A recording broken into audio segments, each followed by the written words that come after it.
just last night, overnight, a story broke that there was at first a UFO sighting over Montana. I don't know if you've seen this. No. Basically, there's a video of someone filming the moon and saying, now there's the moon, and they put the camera way over to the left, and there's a very big bright light just sitting in the sky. It turns out, and the Pentagon has confirmed, it was a Chinese spy balloon. So this is basically came out in the last 8 to 10 hours during the night here in the UK. You're based in Portugal, so we're on the same time zone. So it was like early morning. And I just wonder, we've now got some very close images of it. How common is it, do you think, that we have, not just in the UK or Portugal, or particularly, I'm guessing, the US, foreign technology in the skies that people just potentially misidentify? But how common is that we've got these spy balloons and whatnot just there?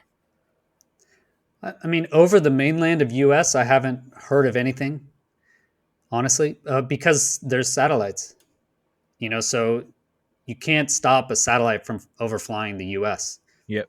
And it's legal. So it seems much easier to do that rather than fly in a Chinese space balloon that can be obviously picked up and identified.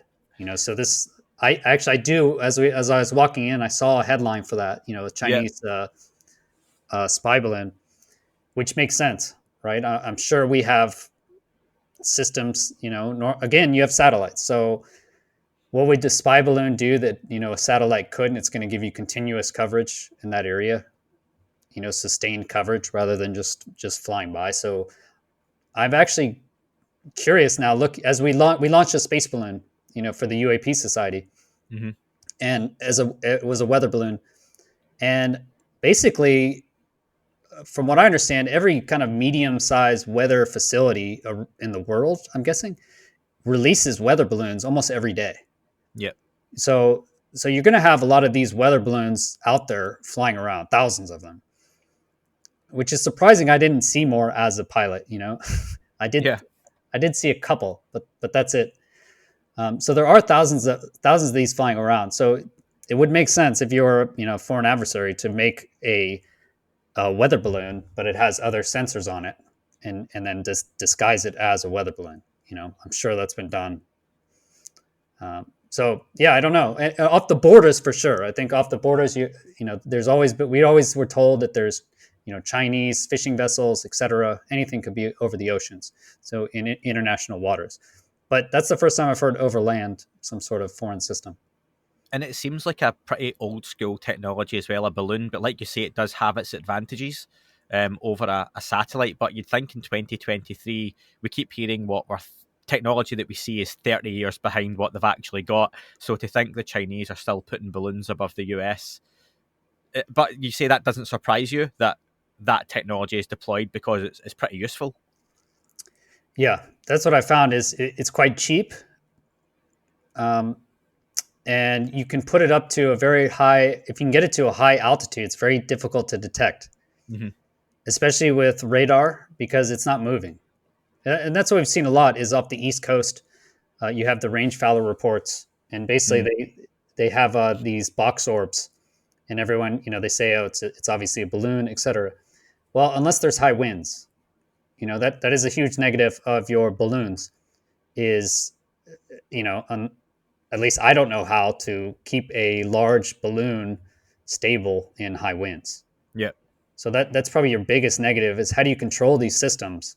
But I have no doubt that the U.S. has some, classified space balloon observation program. It just seems like, we have low Earth orbit, and then we have aircraft, with your spy planes, et cetera, like your Predators, your MC-12 that you saw at the Mosul Orb. Those are low altitude, though, air breathers.